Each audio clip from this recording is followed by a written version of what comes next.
Assalamualaikum warahmatullahi wabarakatuh. Perkenalkan, nama saya Devi Arista, NIM 040403211108. Di sini saya akan menjelaskan tentang berpikir dan inteligensi.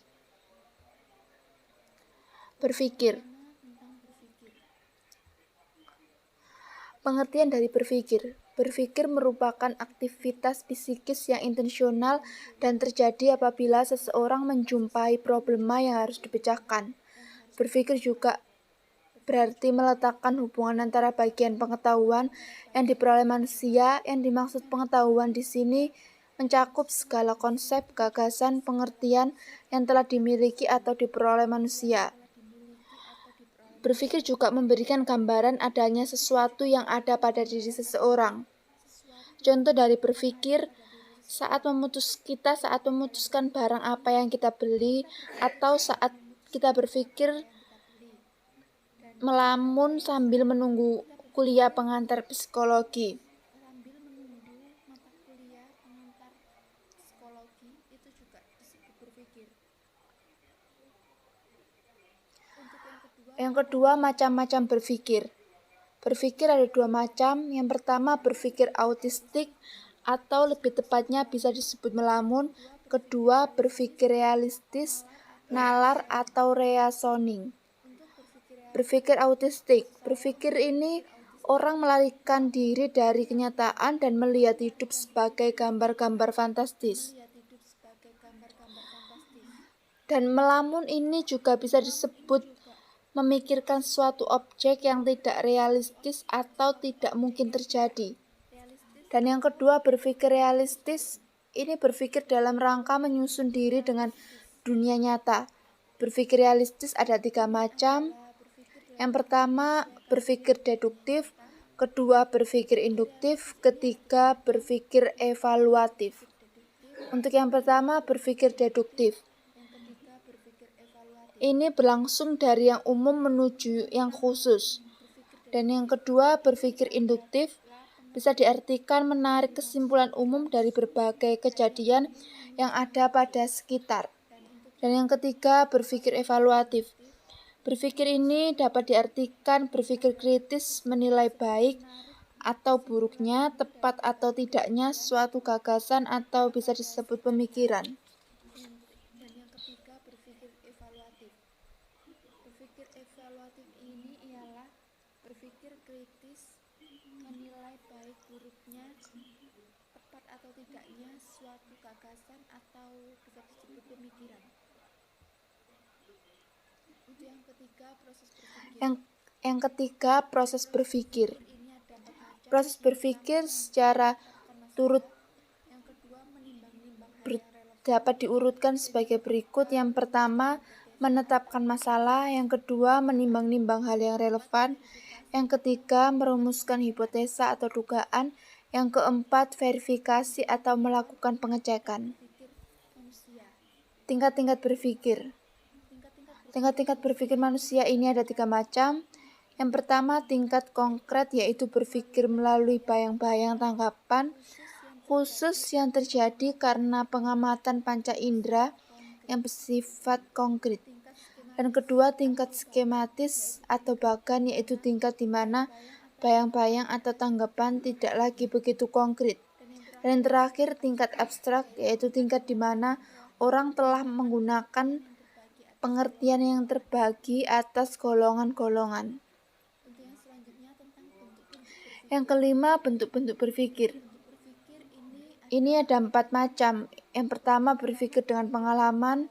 Kedua, berpikir representatif. Yang ketiga, berpikir reproduktif. Yang keempat, berpikir kreatif. Ada 3 syarat untuk memenuhi berpikir secara kreatif. Yang pertama, kreativitas melibatkan respon atau gagasan baru. Yang kedua, kreativitas harus dapat memecahkan persoalan secara realistis. Yang ketiga, kreativitas merupakan usaha untuk mempertahankan insting yang rasional, menilai dan mengembangkannya sebaik mungkin. Usaha untuk mempertahankan insting yang rasional, menilai dan mengembangkannya sebaik mungkin. Tahap Tahap-tahap proses berpikir kreatif. Tahap-tahap ini ada 5 macam. Yang pertama, orientasi masalah dirumuskan dan aspek-aspek masalah diidentifikasi. Yang kedua, preparasi atau pikiran berurusan mengumpulkan sebanyak mungkin informasi yang relevan dengan masalah. Yang ketiga, inkubasi, bisa disebut pikiran istirahat sebentar ketika berbagai pemecahan berhadapan dengan jalan buntu. Yang keempat, iluminasi, atau bisa disebut masa inkubasi berakhir ketika pemikiran memperoleh semacam ilham, serangkaian insight yang memecahkan masalah. Yang kelima, verifikasi, atau tahap terakhir untuk menguji secara kritis menilai pemecahan masalah yang diajukan pada tahap keempat.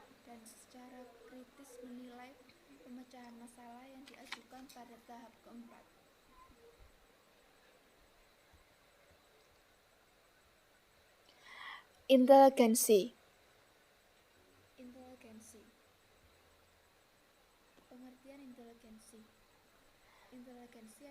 Pengertian dari inteligensi. Inteligensi adalah kemampuan umum mental individu yang tampak dalam caranya bertindak atau berbuat dalam memecahkan masalah atau melaksanakan suatu tugas.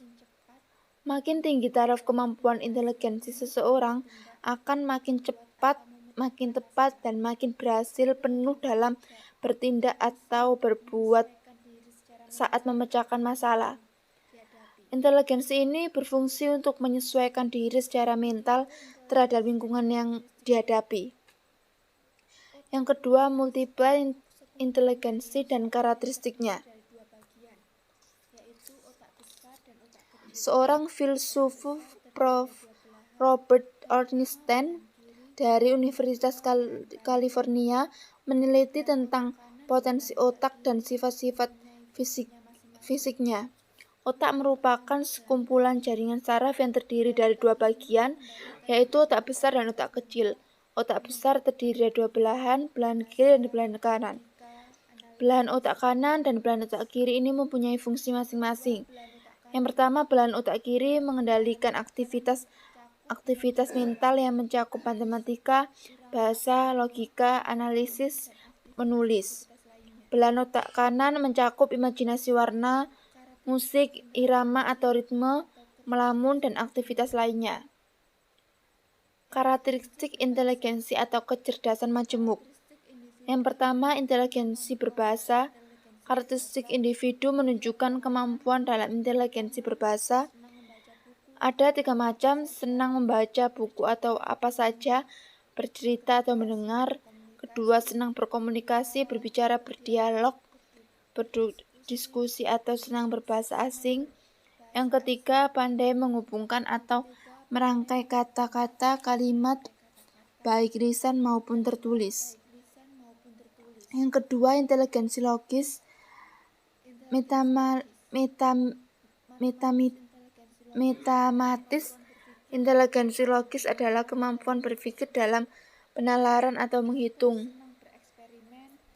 Yang ketiga, inteligensi visual spesialis. Karakteristik individu yang menunjukkan kemampuan inteligensi visual yang ada 3 macam: senang merancang sketsa, gambar, dan desain grafik.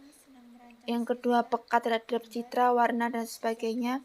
Yang ketiga, pandai memvisualisasikan ide.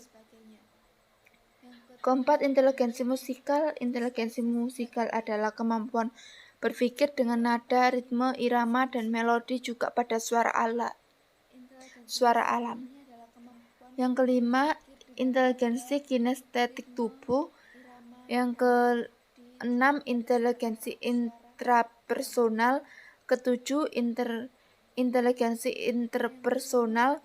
Yang kedelapan dan terakhir, inteligensi naturalis.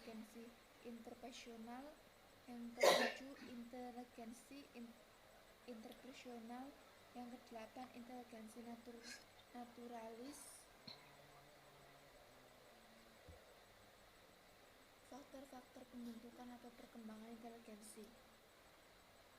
Yang pertama ada pembawaan. Faktor-faktor pembentukan atau perkembangan inteligensi. Ada 4 macam. Untuk yang pertama, pembawaan. Ini disebut kesanggupan potensi yang ada di bawah sejak lahir yang merupakan bahan dasar perkembangan. Dan kedua, kematangan. Kesiapan suatu fungsi atau potensi untuk dikembangkan. Dan yang ketiga, minat. Ini disebut sikap senang kepada suatu hal yang berfungsi sebagai pendorong orang untuk berbuat berusaha dalam mencapai sesuatu tujuan. Yang terakhir, kebiasaan.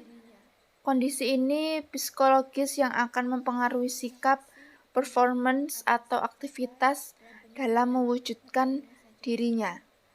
Sekian yang bisa saya sampaikan, kurang lebihnya saya mohon maaf.